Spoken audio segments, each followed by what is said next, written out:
Eu estou tão perdido quanto um cachorro que cai de um caminhão de mudanças. Liga mais um. Vê se está saindo som. Porque eu vim para um evento que me encheu de alegria, de entusiasmo, para discutir a laicidade. E em Santa Catarina. E num programa de pós-graduação em Sociologia Política. E eu encontro uma coisa diferente, que não me deixou o mesmo entusiasmo. Isso não tem nada a ver com os colegas que eu encontrei aqui, os que conheci e com quem muito aprendi.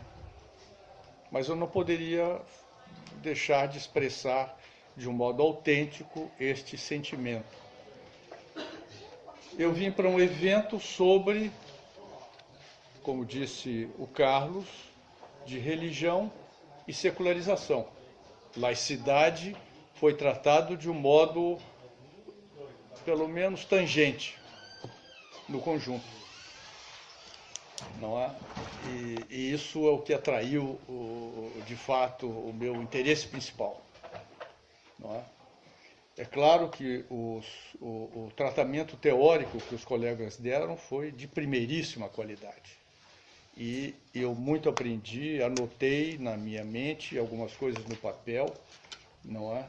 Mas eu gostaria de ver um tratamento, uma discussão sobre a laicidade. Mas laicidade eu entenderia, Carlos, já que você provocou, não é? Não provocou, suscitou. Eu respondo, eu não entenderia dessa maneira como a normatização do religioso. Eu acho que essa não é uma concepção interessante. Não é? Eu espero que o Brasil jamais tenha a normatização do religioso, porque isso nós vemos acontecer na Alemanha, na Bélgica, não é? E também na França, também no México. Eu espero que a gente não tenha isso. Também não tenha esse tipo de laissez-faire que mantemos na nossa sociedade, que acaba transformando o campo religioso em máquinas de acumulação de capital e de exploração de muita gente por diferentes tipos de organizações religiosas sobre as quais o Estado não tem a menor ingerência e precisa ter, não é? No meu entender. Mas não é via normatização do religioso, é via normatização de qualquer tipo de instituições, inclusive as não governamentais. Não é? Raquel, eu já parti para o Paulo. E eu te digo mais, eu não estou sozinho. E digo mais, há instituições religiosas, inclusive do segmento cristão, comigo, conosco, na luta pela laicidade do Estado. Então, falar hoje de religião no Brasil, do campo religioso, é falar de luta.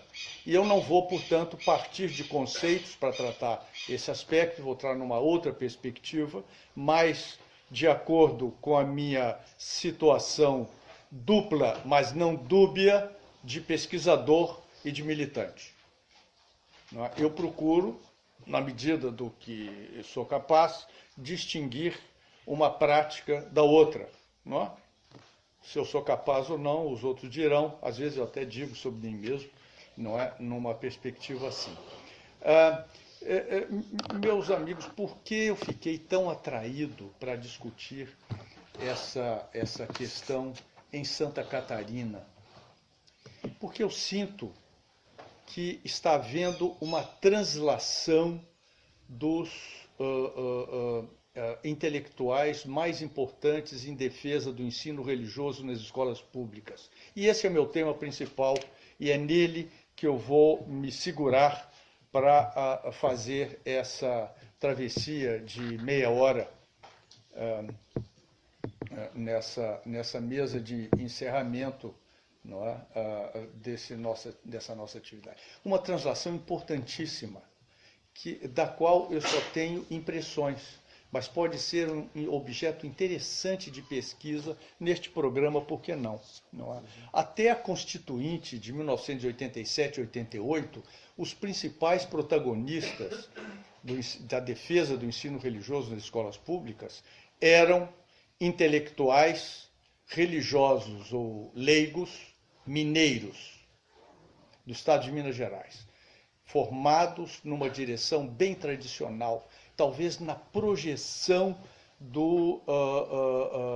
da Igreja Católica no Brasil, mesmo quando não eram católicos, não é? Na perspectiva de Pio XI, do Concílio Vaticano I, não é? É naquela perspectiva, não é? De uma neocristandade mesmo, atenuada ou explícita, ou então travestida, no caso dos não católicos. E eu sinto que está havendo uma mudança interessante. Esses intelectuais agora já não são mineiros, são sulistas, principalmente paranaenses, mais ainda catarinenses e gaúchos. Já não são mineiros tradicionais, não é, de sobrenomes luso-brasileiros, não é, como Pereira, Oliveira, Cunha. Olha, eu não sou parente daquele, não. Já me confundiram aqui. Mas eles têm nomes italianos e alemães. É interessante isso.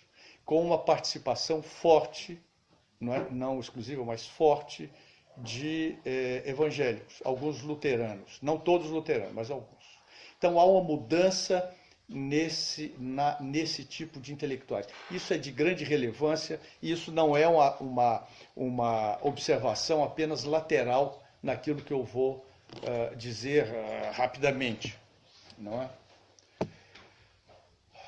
Há uma outra coisa interessante, o cartaz também me chocou um pouco, porque eu vejo um cartaz que, em termos estéticos, anuncia, não é, pela direção de um viaduto em primeiro plano, não é, e em, como se chama isso, não iluminado, não é, em silhueta, anuncia para uma cruz vitoriosa num edifício, não é? Então, se o tema não atingiu aquilo que eu esperava, o cartaz tampouco. É claro que os mais apressados dirão, está aí um militante anticlerical, anticatólico, um enfurecido francês decaído no Brasil. Não tem nada disso. Não tem nada disso. Mas é bom dizer isso, até porque quem bolou o seminário assim e ele acabou assado, não é? E quem divulgou são pessoas diferentes, não é? Mas acaba resultando nisso que me ocorreu. Não é? Meus amigos, eu tenho um texto que, se vocês quiserem dar uma olhada, eu não vou ler ele inteiro, não. Eu não aguentaria, e menos ainda vocês. Não é? E nem o coordenador da mesa não iria dar tempo. Mas ele tem um título horroroso. Diz o seguinte: quando o rabo abana o cachorro, o ensino religioso nas escolas públicas. O rabo abana o cachorro. Aquele mesmo que caiu do caminhão em mudança, ou qualquer outro, não tem importância. Eu vou ler só o primeiro parágrafo. Eu vou dizer antes onde é que vocês podem encontrá-lo na íntegra. Na página do Observatório da Laicidade na Educação, corrigindo, ele não é da UFRJ, embora seja integrado por uma pequena rede de professores de universidade e da educação básica, mas a maioria deles é ligado à Universidade Federal do Rio de Janeiro, sim, né? Inclusive eu próprio. E nesse site existe uma seção biblioteca, dentro dele textos disponíveis na internet, portanto ele pode ser baixado ou abandonado imediatamente, não é? Sem nenhum ônus, não é? E procurem lá pelo meu nome, Cunha, não é aquele, não é? E está esse, quando o rabo abana o cachorro. Este não é um título elegante para uma apresentação num evento desta envergadura numa universidade federal. O primeiro que eu achei que, enfim, nós iríamos sair da reflexão sobre a laicidade a partir da religião e discuti-lo a partir do Estado, sem os instrumentos da sociologia da religião sobre a sociologia política. Bem, ainda não chegamos. Espero que cheguemos. E espero que o lugar seja realmente este. Não é? Insisto em mantê-lo porque expressa melhor do que qualquer outro que imaginei o que ocorre nas escolas públicas.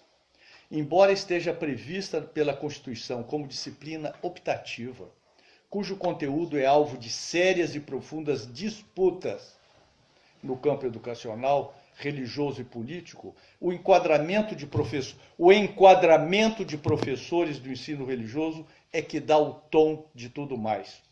Ao invés de ser o resultado de uma discussão aprofundada sobre o que essa disciplina deve ser, se é que deve existir nas escolas públicas brasileiras, ao invés de se elaborarem alternativas pedagógicas significativas para os alunos que não optarem pelo ensino religioso, os municípios, os estados e até a União se apressam a elaborar leis determinando normas para o magistério do ensino religioso e em realizar concursos para o preenchimento de vagas avidamente disputadas.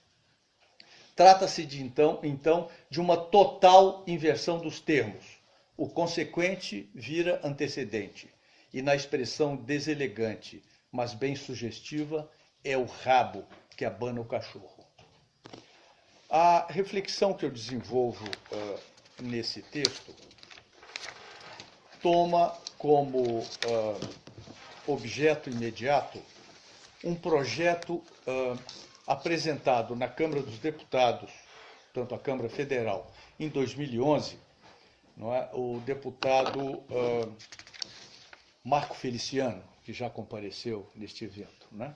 Nomeado em fevereiro de 2011, o projeto de lei número 309.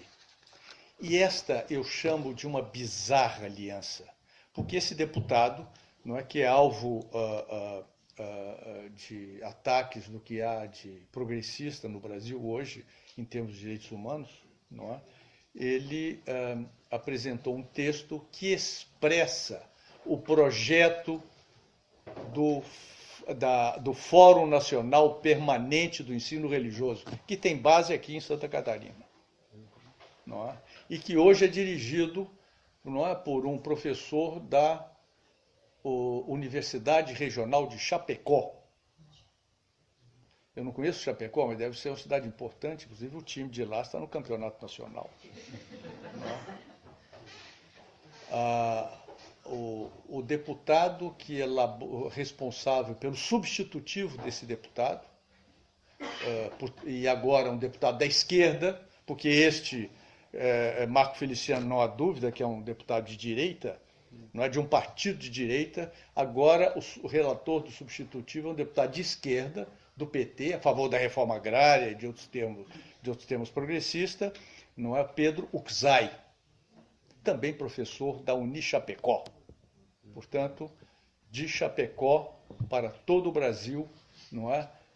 Temos, de uma maneira muito direta, não é, a difusão de um projeto para o ensino religioso nas escolas públicas do Brasil, unindo esquerda e direita.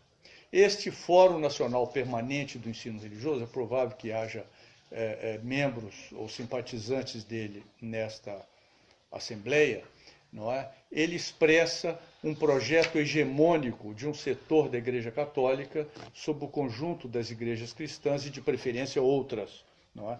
De modo a combater não só um projeto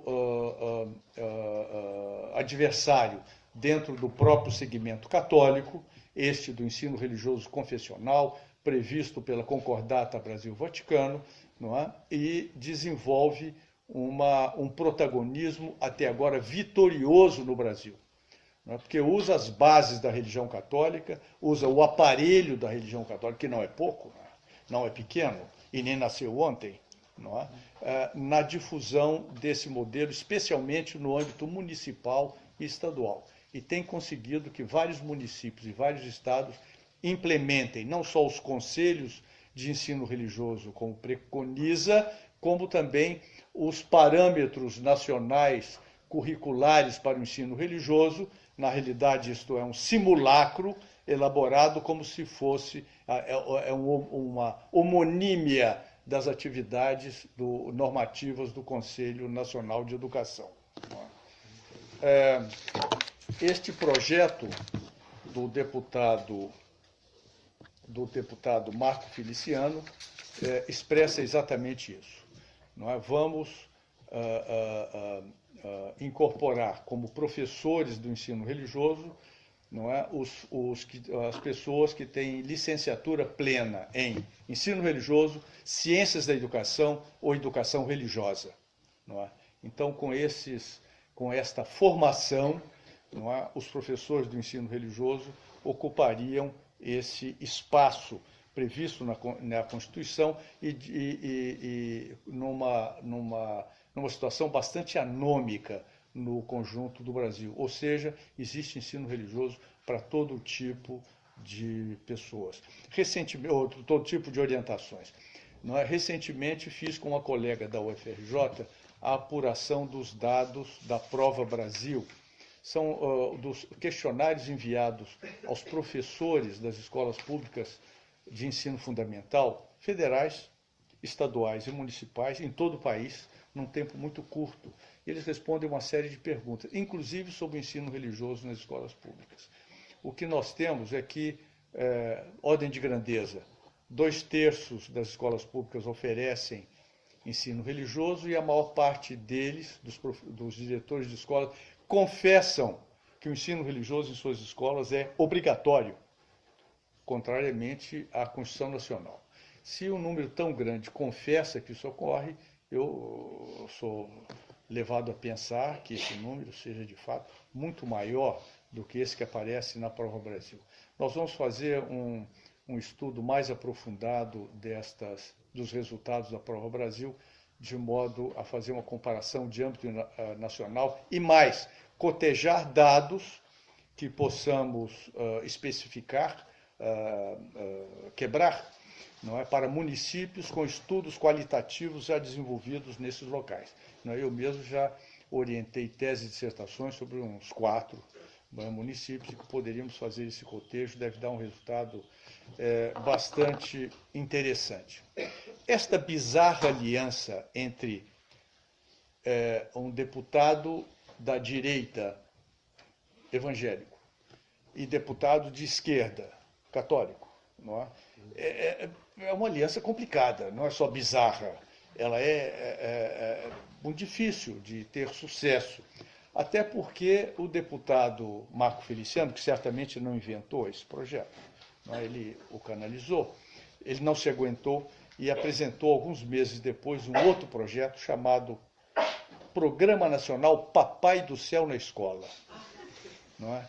Que, ao contrário do que tinha escrito naquele projeto, ou que alguém escreveu, ele assinou, não é? Dizendo, olha, é interconfessional, esse tipo de coisa, etc. O programa Papai do Céu na Escola, que consistia na produção, difusão de material e qualificação de pessoal com vistas ao ensino religioso nas escolas públicas, não é? Tinha o seu caráter confessional cristão ostensivo.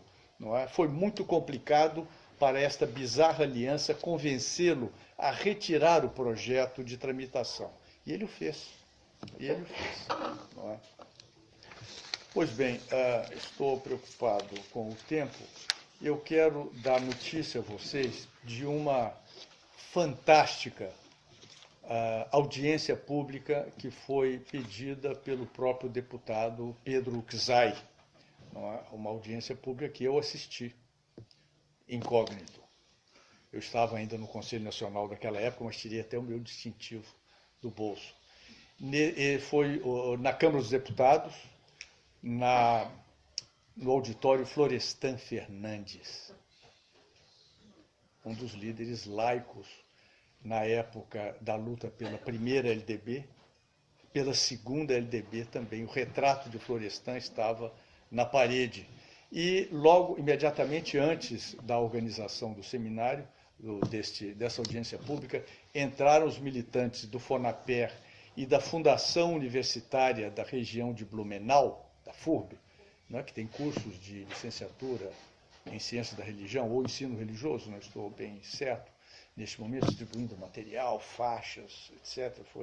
O ambiente estava bastante adornado, não é? E a audiência consistia numa mesa previamente fixada, que ia apresentar as suas posições, e depois abria-se a palavra para outros deputados e para o público em geral. E essa participação foi muito interessante, porque eu conheci aí uma teóloga luterana gaúcha, que naquele momento trabalhava na Secretaria da Presidência da República sobre Direitos Humanos, Marga Ströher, que defendeu a posição da laicidade do Estado, portanto, não ensino religioso nas escolas públicas. Ela também partiu para o pau, de uma maneira como jamais vi, feita em termos de precisão e elegância. Nenhuma dessas qualidades teve a representante do Ministério da Educação, nem os demais membros da mesa, os deputados lá presentes.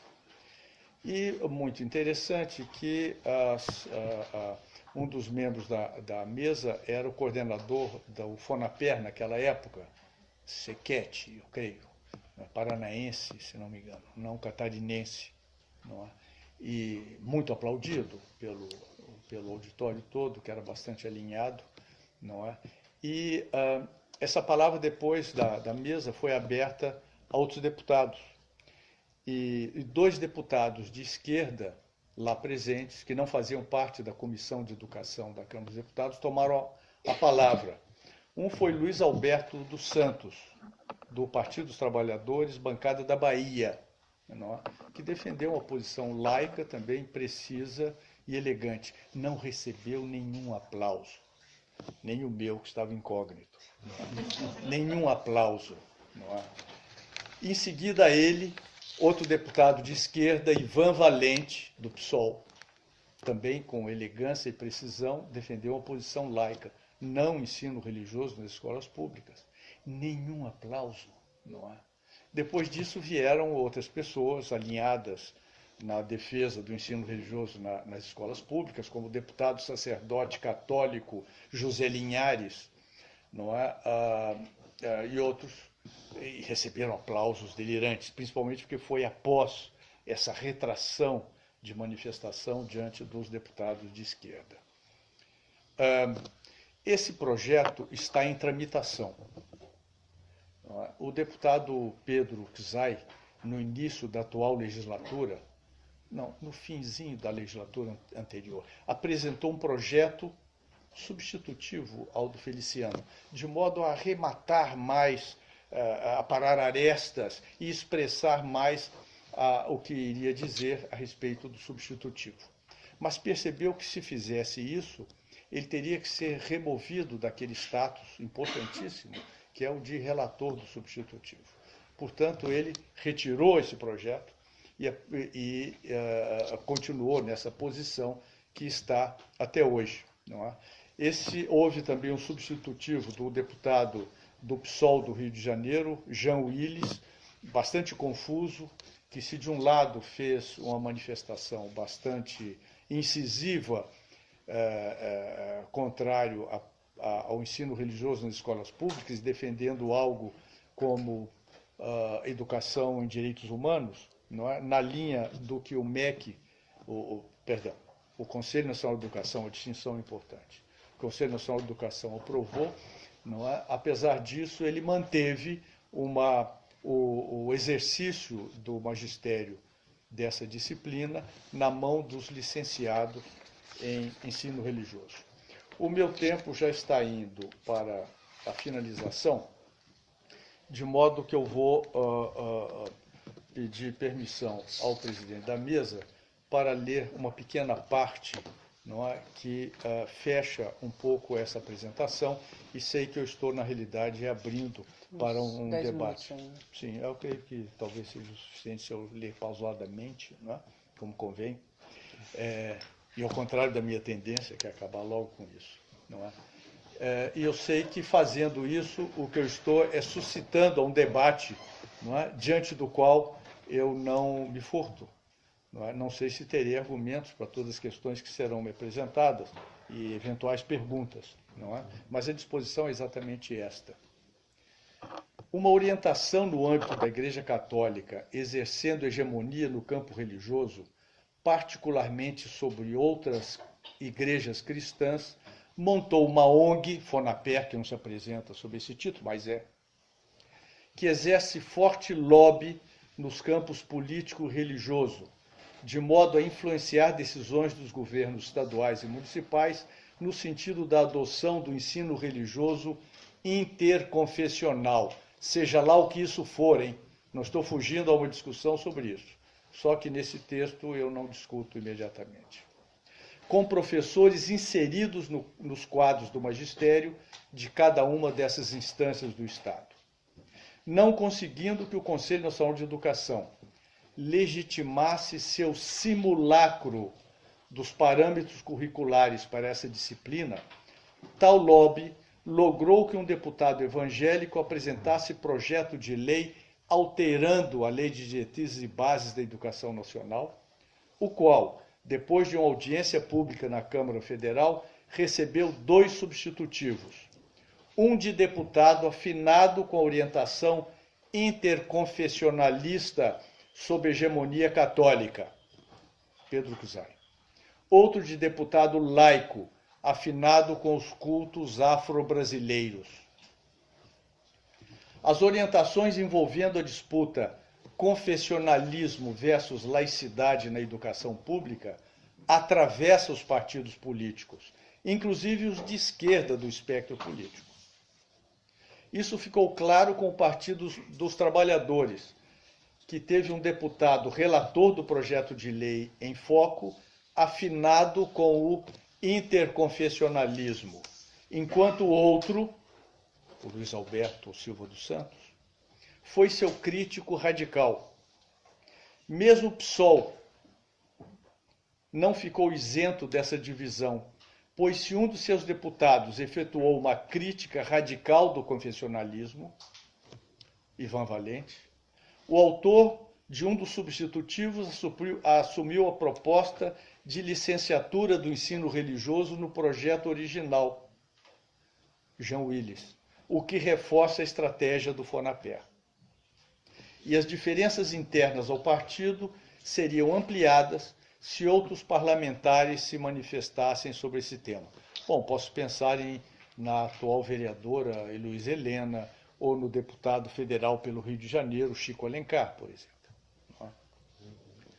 Os deputados evangélicos mostraram-se indecisos na audiência pública. Eu não li toda a descrição da sua participação, porque ficaria enfadonho.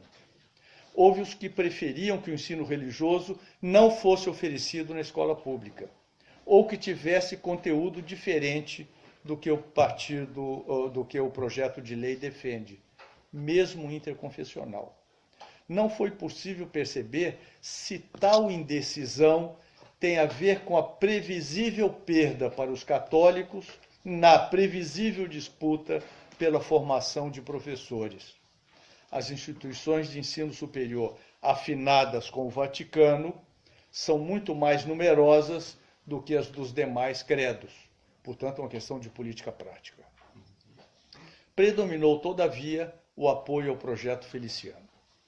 A Aliança Católico-Evangélica para a aprovação do projeto de lei 309 de 2011 mostrou-se bizarra em sua composição ideológica e difícil em termos de viabilidade política. Seu sucesso dependerá, certamente, de conjunturas específicas, impossíveis de se prever, inclusive as interiores ao campo religioso. Avulta a dificuldade de se dissimular a pressão de obrigatoriedade para o ensino religioso, que o proponente do projeto de lei original pretendeu instituir, a despeito do caráter facultativo determinado pela Constituição em vigor. A conclusão que se pode tirar do esforço político despendido pelo lobby católico, FONAPER, e os evangélicos por eles cooptados, é controlar o ensino religioso na escola pública pela via da formação de docentes, garantida uma licenciatura específica, com diretrizes curriculares nacionais, e a inserção dos professores nos quadros do magistério, ficaria mais difícil a não oferta dessa disciplina, qualquer que fosse a razão. Mais difícil ficaria também a ação do Poder Judiciário na limitação do alcance da disciplina e a ação dos docentes, objeto de ações no Supremo Tribunal Federal. Em suma, ao invés de se discutir o currículo da educação básica, particularmente no ensino fundamental, e ver se há ensino religioso lá e qual seria ele, parte-se logo para a normatização da formação de professores. É o rabo abanando o cachorro. Muito obrigado.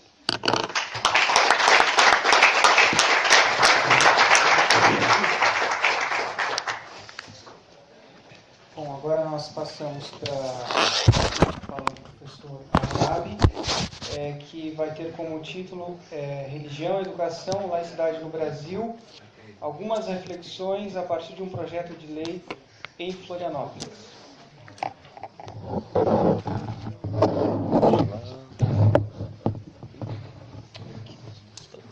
Tá bom. É muito estranho. Sou muito ameaçador se olhar para esse microfone, na verdade. Boa noite. Primeiro, falar que é um grande prazer estar dividindo mesa com o professor Luiz Antônio Cunha, que é uma referência muito importante, né? Lembro sempre, quando eu penso no seu nome, daquele famoso texto no caderno SED, né?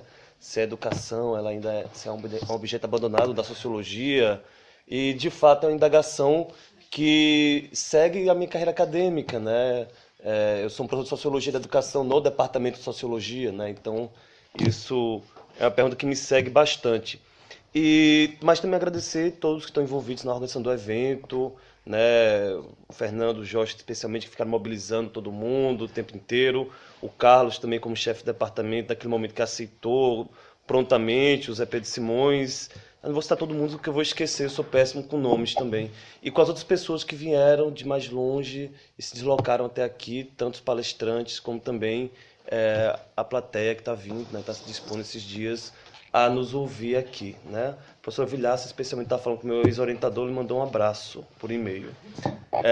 Pois bem, já agradeci todo mundo. Tá, que eu sou péssimo, eu tenho que escrever isso, não esqueça de agradecer as pessoas. O meu trabalho, na verdade, acaba articulando duas dimensões que eu tenho pesquisado de forma relativamente separada ao longo da minha trajetória intelectual, né?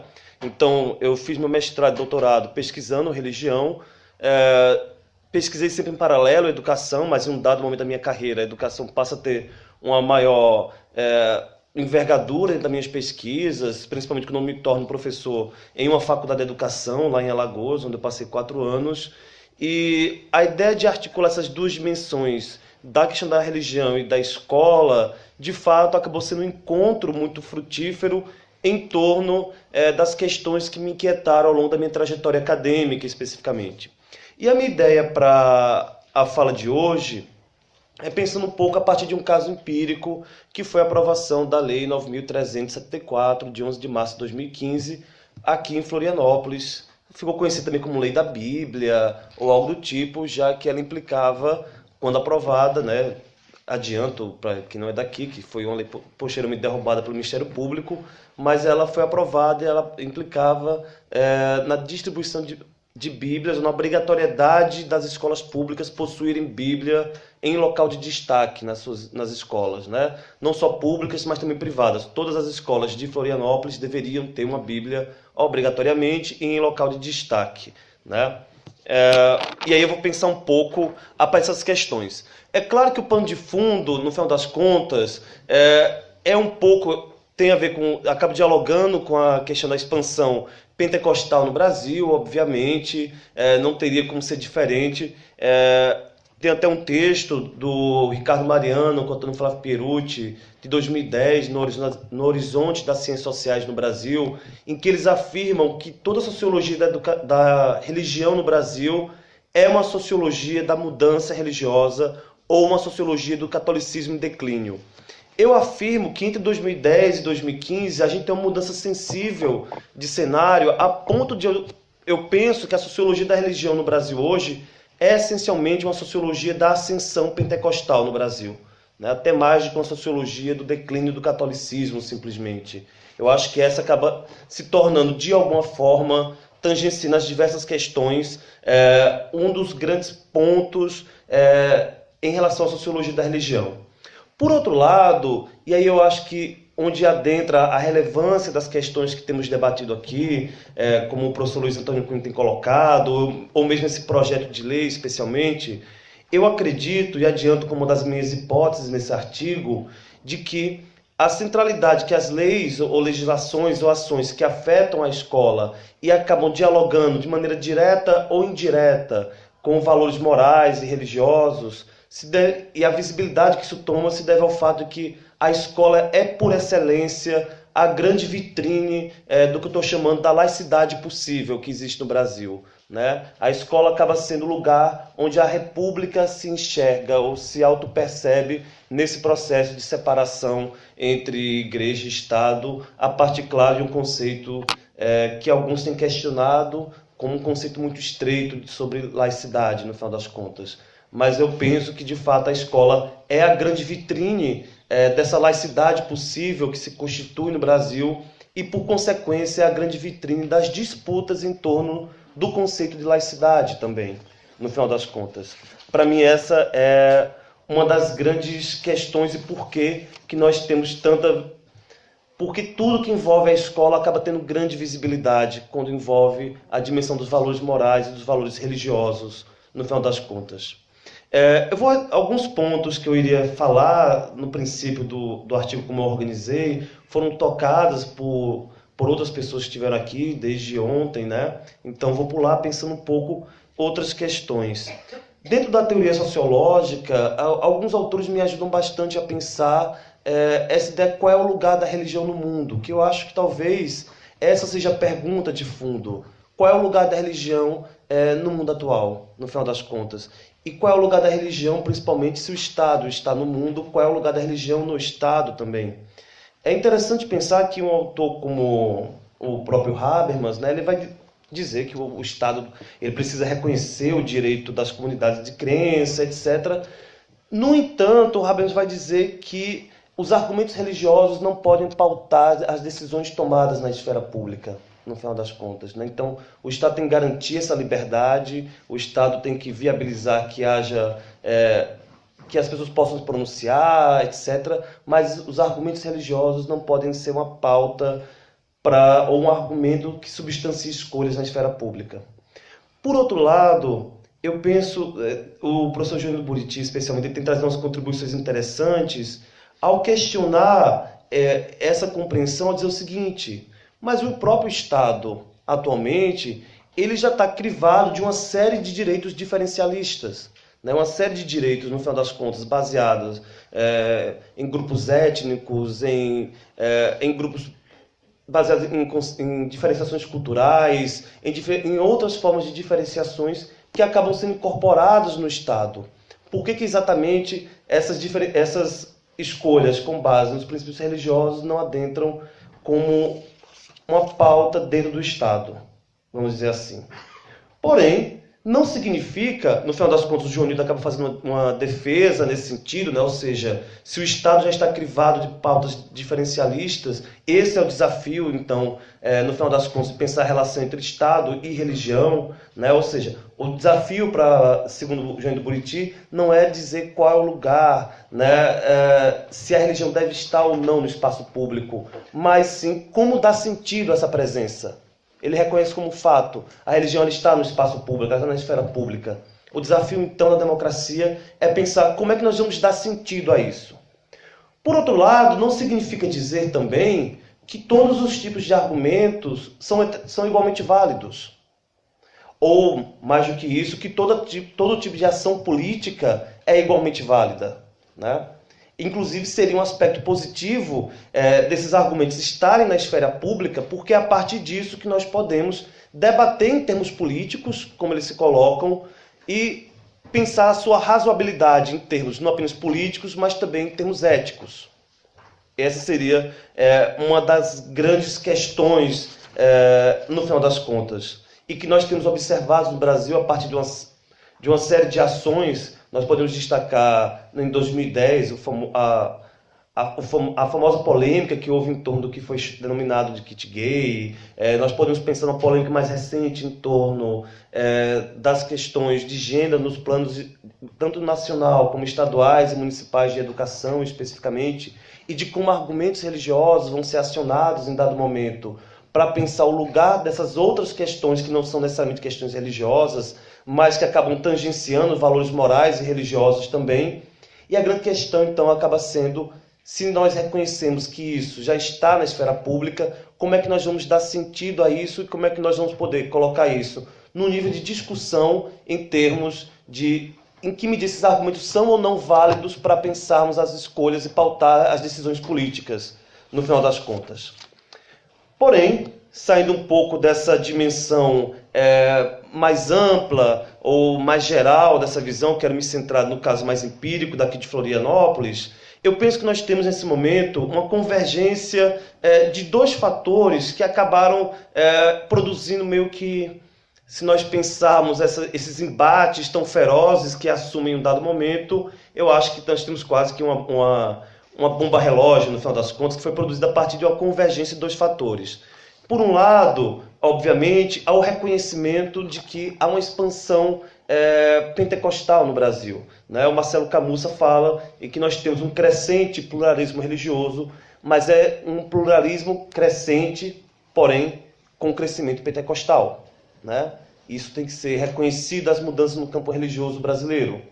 E por outro lado, e aí é uma hipótese minha de trabalho também, eu entendo que a expansão pentecostal ultrapasse muito o número de pessoas que se autodeclaram pentecostal.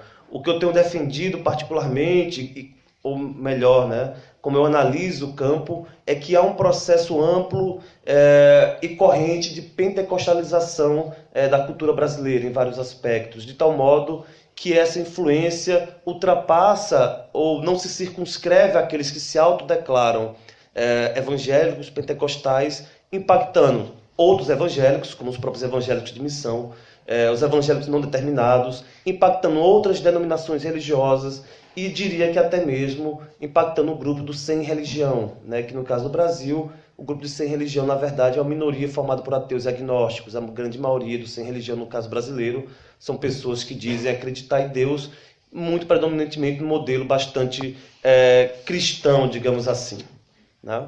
Então, a partir dessas duas confluências de fatores, eu acho que nós podemos compreender um pouco o caso de Florianópolis, que vai ser um caso muito particular, na verdade, né? Porque muitas vezes essas ações na esfera pública, elas são entendidas apenas como um reflexo da expansão pentecostal. Eu entendo que essa explicação é insuficiente para o fenômeno. Porque se isso fosse suficiente, nós não teríamos nunca como pensar na aprovação dessa lei no cenário de Florianópolis, que é a segunda cidade com a menor proporção de população pentecostal, de população evangélica, na verdade, né? Apenas 12% da população de Florianópolis se autodeclara evangélica. É em torno da metade da média nacional, né? Nós temos uma média no Brasil um pouco mais de 20%. Então, como explicar um fenômeno que é apenas 12% da população e temos uma aprovação dessas legislações? Então, isso não se justificaria apenas pelo crescimento evangélico. Nós temos que compreender a partir de uma série de outros fatores, e por isso que se mostra relevante essa minha hipótese de pentecostalização da cultura brasileira, né? O projeto de lei que eu estou falando aqui, ele foi criado, né, pelo vereador Jerônimo Alves Ferreira, que também ele no nome que aparece na urna, na verdade, nome público que ele utiliza, né, é Bispo Jerônimo Alves. É o nome que aparece na urna. E uma curiosidade muito interessante é que, entre os candidatos a vereador, né, na última eleição municipal daqui de Florianópolis, eu fui contabilizar quais declaravam a profissão já no título que aparecia na urna, né? Muitos colocam apenas o nome, mas um grande número faz uma referência à profissão. Em primeiro lugar, professores, né? Então, muitos era professor fulano, professora ciclana, é a profissão que mais aparecia na urna. É professor, né? Podemos entender por várias coisas aí, né? Talvez porque tem muito professor no mundo, talvez porque o salário do professor está ruim, as pessoas querem virar vereadora para ter um upgrade na vida, mas é a profissão mais recorrente. A segunda profissão é a de médico, né? Doutor fulano, né? Nunca eles colocam médico, eles colocam doutor. Procurei, inclusive, no Lattes, um por um, nenhum tinha doutorado, que fique bem claro, mas se declaravam doutores, né, na urna eletrônica. E a terceira profissão mais recorrente era de pastor ou bispo evangélico. Era a terceira profissão que mais aparecia nas urnas para vereador aqui em Florianópolis. Novamente, eu volto a pensar que a gente não pode entender esse fenômeno como um automatismo em termos numéricos da população. Volto a dizer, do dado dos 12%, é insuficiente pensar essa questão. Por outro lado, o bispo Jerônimo Alves, ele é um bispo da Universal do Reino de Deus, que não é a denominação evangélica, mas que tem maior número de adeptos aqui em Florianópolis. A Assembleia do Reino de Deus tem muitos mais adeptos, acho que quase 6 vezes mais adeptos, e a Igreja do Quadrangular também tem mais adeptos do que a IURD, né? Então, também não dá para dizer simplesmente que ele foi eleito por ser um representante da Universal do Reino de Deus. E aí eu passei para analisar não apenas esse projeto de lei, mas eu comecei a ler as atas da Câmara Municipal de Florianópolis, onde várias coisas foram me chamando a atenção, obviamente.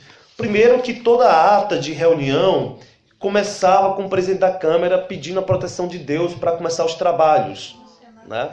Todas as atas daqui. O que é comum também, eu comecei a ler atas de outras prefeituras que estão disponíveis online aqui em Santa Catarina. Por exemplo, eu acho que em Itapema, especificamente, que há um revezamento da leitura de versículos bíblicos para começar os trabalhos, onde todas as pessoas leem, partidos de esquerda, de direita, independente, todo mundo lê a Bíblia, né? Talvez dentro dessa aliança que o professor está colocando, no final das contas, né? Mas o que me surpreendeu também, nessa pesquisa que fui fazendo com a legislação da Câmara de Vereadores aqui de Florianópolis, é que essa lei que causou tanta polêmica, obviamente, quem é daqui lembra, deve ter visto toda a discussão aqui na cidade em torno disso, ela não é a primeira lei que impacta ou que faz referência à questão religiosa aqui em Florianópolis. Em 2005 tivemos 2 leis aprovadas, a Lei 6.717, que estabelece o dia 10 de dezembro como Dia Municipal da Bíblia, e a 6.737, que estabelece a Semana Municipal da Bíblia, que é toda segunda-feira, que antecede o segundo domingo do mês de dezembro, especificamente. E em 2006 tivemos também outras 2 leis aprovadas, uma que instituiu, que foi a 7.219, que estabeleceu o Dia Municipal da Cultura Evangélica aqui em Florianópolis, e também a lei, está aqui, e a outra lei que foi a 13.405, que estabeleceu também o dia, 7.915, que estabeleceu a Semana de Celebração da Cultura Evangélica aqui em Florianópolis também. E é muito interessante os recursos que são utilizados nos projetos de lei, de pensar como que os agentes políticos vão argumentando da plausibilidade dessa legislação. Por exemplo, no projeto de lei de criação da Semana de Celebração da Cultura Evangélica, eles argumentam que também se criou em Florianópolis anteriormente a Semana de Celebração da Cultura Afro. Falou, se existe a Semana de Celebração da Cultura Afro, por que não pensar a celebração da cultura evangélica também? Eu penso que no final das contas, seja no caso da cultura afro ou da cultura evangélica, o que pesa não é necessariamente a relevância disso, mas a capacidade dos agentes se organizarem na agenda política e criarem um discurso convincente, vamos dizer assim, de alguma forma.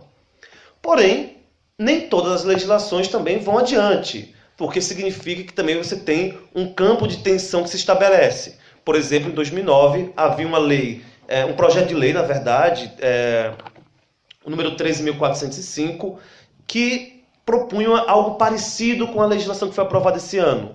Só que ela era um pouco mais enfática. Ela, se aprovada, o município teria a responsabilidade de entregar em mãos um exemplar da Bíblia Sagrada para cada aluno que atingisse a 5ª série do ensino fundamental. Então, cada aluno que chegasse à 5ª série, o município teria que dar uma Bíblia Sagrada em mãos, especificamente, né? Mas essa legislação ela não foi adiante, no final das contas. Ela não foi aprovada, ela não recebeu um parecer favorável. Então eu penso que a questão da visibilidade dessa legislação, ela se deve a duas questões, né? O porquê que a lei da Bíblia aqui em Florianópolis acabou sendo tão polêmica, vamos dizer assim. Eu penso que tem duas questões em jogo. Primeiro, diferente das outras legislações que foram aprovadas, o Dia da Bíblia, o Dia da Cultura Evangélica, a Semana de Celebração da Cultura Evangélica, a Semana da Bíblia, diferente dessa, a lei que estabelecia a presença da Bíblia nas escolas, ela mexe com dois fatores. Primeiro, a materialidade. Ela não é algo que apenas marca uma data celebrativa, ela é materializada. E eu penso que, em termos do sagrado, a materialidade tem uma relevância muito, muito importante, no final das contas. Porém, eu penso também que a materialidade sozinha não faria grande efeito.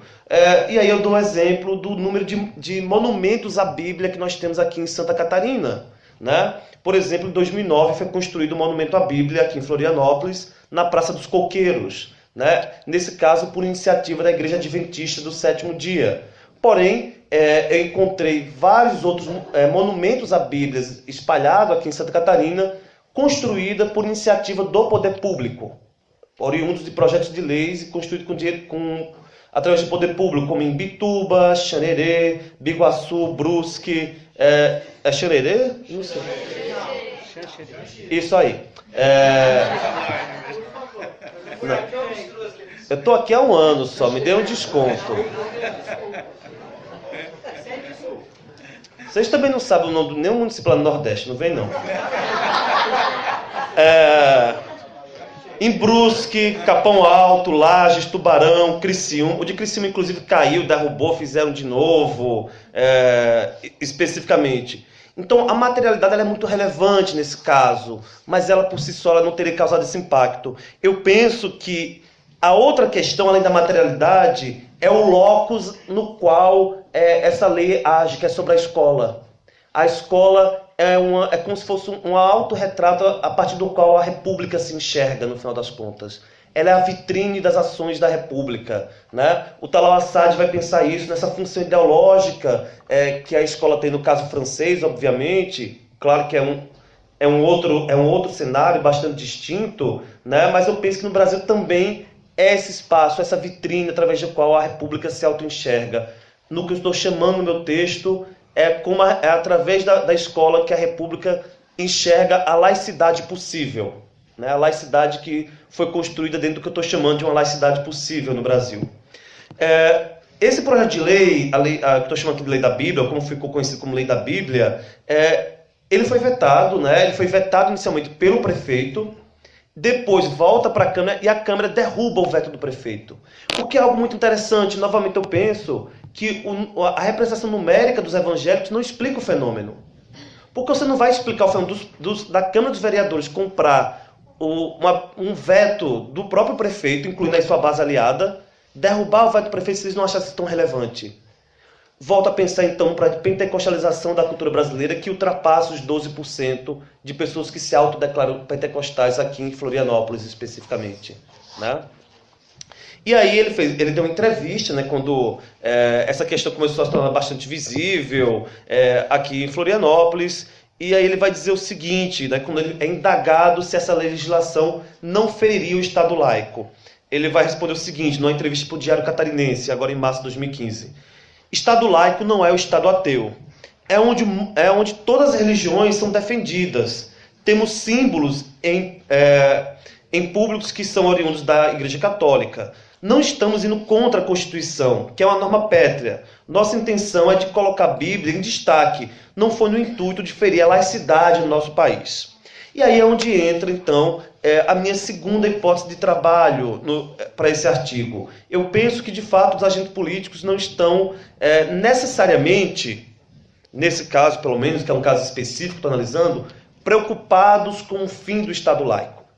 O que estamos observando, na verdade, em termos analíticos, do meu ponto de vista, é uma disputa em torno da ampliação semântica do conceito de laicidade, o que é outra coisa. São duas coisas diferentes. O que nós observamos, então, é uma disputa em torno do conceito de laicidade, né? Inclusive, pelo que também já foi falado, porque a ideia de laicidade ela é fundamental para o próprio pluralismo religioso, no final das contas. ela é fundamental para a própria ideia de multiplicidade de créditos no final das contas. Para tentar finalizar esse ponto, eu penso que outra questão que é muito relevante de pensarmos, né, por exemplo, na ação de inconstitucionalidade que o Ministério Público acionou, ele dá muito mais destaque, nem tanto à questão da laicidade, mas sim à ideia de que o legislativo não tinha prerrogativa de aprovar essa legislação, que isso era uma prerrogativa do executivo, dizer como as escolas funcionam, né? Então, na ação de constitucionalidade é interessante que, apesar de ter uma referência à laicidade, a ênfase no argumento utilizado pelo Basílio Elias de Castro, né, que foi o procurador da Justiça que elaborou a peça, a ênfase recai sobre o fato do legislativo estar assumindo a função do executivo. A laicidade, sim, ela é referida, é sim indicado que na compreensão do procurador foi ferida, mas a ênfase cai sobre outros argumentos no final das contas, né? Uma última coisa que eu gostaria de dizer, eu acho que toda essa questão, principalmente no âmbito acadêmico, mais especificamente, que remete a uma série de questões e mesmo de equívocos metodológicos, de preconceitos intelectuais, com N questões, né? Hoje eu estava relendo um texto do meu ex-orientador, o professor Roberto, sobre a questão dos cientistas, dos sociólogos da religião no Brasil, e ele vai analisar de que a oposição que os sociólogos da religião fazem ao pentecostalismo, que é bastante diferente de uma aproximação que eles fazem com as religiões afro, por exemplo, se deve, na leitura do professor Roberto, a nenhuma característica particular do pentecostalismo, mas o fato deles insistirem nesse encantamento do mundo. Ou seja, ele vai dizer que o problema é que os pentecostais insistem na religião continuar sendo religião e não ser outra coisa, no final das contas. E eu penso que nesses desdobramentos, a gente acaba caindo em várias leituras muito superficiais, por exemplo. Toda a legislação que eu falei anteriormente, do Dia da Bíblia, da Semana da Bíblia, etc., ela foi elaborada pelo vereador Azael Pereira, do Partido Socialista Brasileiro. E o Azael Pereira, mesmo diante de um crescimento numérico do pentecostalismo em Florianópolis, entre sua primeira legislação e sua tentativa de reeleição, ele não foi reeleito. Então ele criou uma pauta que a gente poderia chamar de uma pauta cristã. Então aprova o Dia da Bíblia, tenta entregar as Bíblias nas escolas, ele aprova o Dia da Cultura Evangélica, etc. Os evangélicos crescem numericamente, mas ele não é reeleito. Isso mostra então que o fenômeno é muito mais complexo do que se imagina. Criar uma pauta cristã, digamos assim, não é suficiente para o agente político se manter na arena pública, no final das contas. O próprio bispo Jerônimo Alves tem algo muito interessante. Ele obteve 2.309 votos aqui em Florianópolis. E ele é um bispo declaradamente da Universal do Reino de Deus, que tem apenas 2.736 adeptos. Primeiro, é de supor que nem todo mundo, desses 2.736, podem votar. Você tem crianças, jovens, né? Nesse meio tempo alguém deve ter morrido também entre o censo e a eleição. Então significa que nem todo mundo da Universal do Reino de Deus votou nele. No final das contas, é isso, em termos mais simples. Poderíamos fazer uma leitura muito rala de indicar que o fato dele ser da IURD faz com que ele conglomere os outros evangélicos. Eu não acho que isso seja tão automático, inclusive pela própria disputa de você ter de fiéis entre as diversas denominações, inclusive uma certa leitura que algumas igrejas evangélicas fazem, no caso da IURD especificamente, né? Eu penso que o sucesso do Jerônimo Alves, ou do bispo Jerônimo Alves, como consta na urna eletrônica, se deve à capacidade dele mobilizar uma pauta cristã mais articulada a outros interesses dos agentes sociais, inclusive de agentes sociais que não são evangélicos, no final das contas. O que eu estou querendo mostrar, mais do que concluir algo mais incisivo, é a complexidade do fenômeno e a ideia que eu estou defendendo aqui também do limite de nossas categorias intelectuais enquanto cientistas sociais para pensar esse fenômeno. Os conceitos clássicos de laicidade talvez não consigam lidar com a complexidade do real nesse dado momento. Eu penso que nós observamos, então, uma disputa em torno do conceito de laicidade, não uma disputa pelo fim da laicidade, mas uma disputa em torno do conceito. Que, no caso, você tem, por um lado, grupos que defendem a ampliação semântica do conceito e outros grupos que vão defender a manutenção desse conceito. no final das contas. E eu acho que cabe ao sociólogo da religião, enfim, da educação, pensar como que essas disputas se articulam no espaço público. E, por outro lado, pensando especificamente no caso das escolas, a escola, no meu entender, é a vitrine que, por excelência, vai transparecer essas disputas, no caso brasileiro, né? Ela é o lugar onde mais enfaticamente nós poderemos observar como essas disputas se dão, os agentes que vão sendo mobilizados, que tipo de alianças eles mobilizam e para que fins também, que eu acho que é isso que o professor Antônio Cunha está pensando também, como que eles vão articulando essas alianças, muitas vezes que não parecem nem um pouco coerentes em um dado momento. Elas são coerentes talvez em termos de fins, mas não coerentes em termos talvez de pauta política, ou mesmo podemos questionar até em termos éticos, em que medida isso se coloca na esfera pública, no final das contas. E por fim, eu acho que, retomando também o argumento que eu já tinha demonstrado, pensando na particularidade do caso aqui de Florianópolis, de uma cidade com a presença tão diminuta em termos numéricos dos evangélicos e dos pentecostais particularmente, né? Eu estou falando evangélicos são 12%, pentecostais é bem menos, no final das contas, né? Pelo o grande número de evangélicos de missão, o grande número de evangélicos não determinados especificamente, né? Mas eu acredito que sim, está tendo uma pentecostalização da cultura brasileira que ultrapassa esses números simplesmente. E se não há um reconhecimento por parte dos pesquisadores desse fenômeno, a gente não vai compreender também quais são os sentidos dessa disputa em torno do conceito de laicidade. Como que essas disputas se colocam na arena pública e onde que eles querem chegar, né? Esses agentes políticos, agentes sociais. Que eu acho que talvez seja a grande pergunta. Às vezes nós achamos, numa presunção muito simples dos pesquisadores, que nós sabemos onde os agentes querem chegar. Mas eu acho que, eu tenho para mim que a sociologia da religião no Brasil não sabe onde eles querem chegar, né? Ou seja, eu termino minha palestra dizendo que eu não sei nada, né? Mais ou menos isso. Um exercício quase que socrático, né? Que em Sócrates ficava muito bem, mas em mim eu acho que não fica tão bem, porque eu não sou Sócrates, mas... Enfim, é isso então. Muito obrigado e espero as questões. Bom, meus pais são evangélicos e não tenho religião, né? Então imagina. Bom, nós vamos fazer uma rodada de 4 questões, inicialmente. Eu peço a todos que sejam breves, sucintos.